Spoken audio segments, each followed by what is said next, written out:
Je file par intuition. J'essaye pas de suivre telle façon de filer. Je file, je file. Ça fait d'autres fils, puis des fois, c'est beau. D'autres fois, j'ai totalement manqué mon coup. J'aime que mes doigts créent. Vraiment, c'est ça. C'est ça que je fais.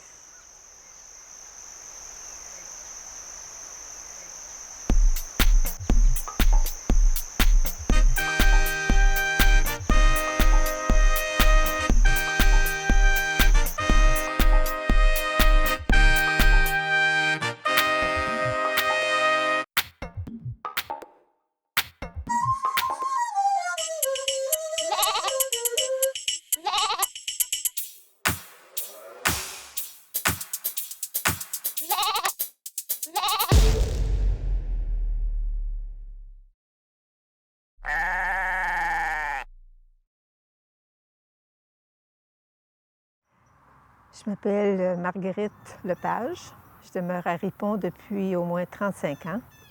Ce que j'ai découvert en demeurant à Ripon, c'est qu'il y avait beaucoup d'artistes dans les environs et puis il y avait des personnes qui filaient la laine. Et j'avais vraiment envie d'apprendre à travailler la laine. Puis une amie que je ne connaissais pas à ce moment-là, elle a invité les gens chez elle parce qu'elle était potière puis aussi fileuse. Puis elle avait des moutons puis tout ce qu'il fallait.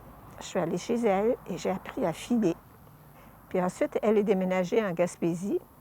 Je me suis dit, il ne faut pas que ça tombe à l'eau. Je voudrais qu'on continue. J'ai invité celle qui filait avec elle, mais aussi je suis allée au marché et j'ai recruté des gens. Il y en avait qui étaient intéressés, puis je leur disais, venez ici, venez me voir, je vais vous montrer.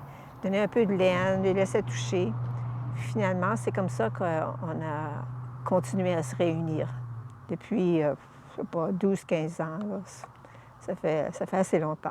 Parce qu'il était penché sur son rouet, puis il pédalait à 50 000 à l'heure. L'idée de rassembler les gens pour filer, c'est de perpétuer un savoir-faire qui est très vieux, que les gens apprennent à travailler la laine à partir de la toison. Comme ça, on connaît toutes les étapes. Il y en a qui s'embarquent vraiment, là, qui tombent dans la laine à 100 %. Il y en a d'autres qui sont intéressés, mais ils vont délaisser. Mais au moins, on connaît comment nos vêtements sont fabriqués. C'est ça que je trouve qui est important. Puis ça, c'est en plus de tout le partage qu'on fait, parce que quand on s'assemble, on crée un noyau, une communauté. Comme là, à chaque semaine, je me prépare la laine en conséquence. Puis j'en fais chez nous, mais c'est pas autant qu'au début. Moi, je pense que c'est les liens qu'on tisse. On a un intérêt commun, donc ça, de là, ça part, puis le reste suit. Là, c'est très informel. S'il y a des nouvelles personnes qui veulent apprendre, bien, je les installe à côté de moi avec le fuseau, mon petit bâton puis mon CD, et je leur montre comment filer. Et ce que j'ai dit aussi aux autres fileuses, bien, vous autres aussi, vous êtes capables de montrer. Puis je leur dis, envoyez fort. Moi, je ne serai pas toujours là. C'est intriguant de voir comment la roue tourne. Il y a des gens qui pensent que la corde qui fait tourner la roue, c'est ça qui va faire le fil. Mais c'est pas ça.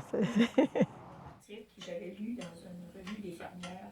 Dans nos rencontres, on parle de fibres, on parle de laine, on parle du festival Twist.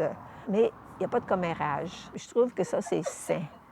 C'est bon pour notre santé mentale.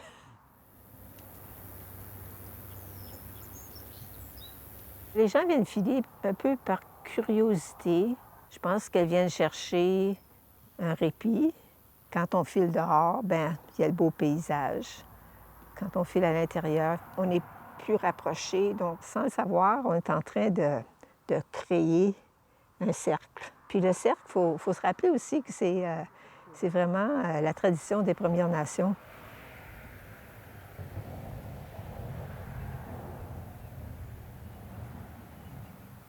Il y en a qui aiment juste filer. Moi, je suis un peu coupable de ça.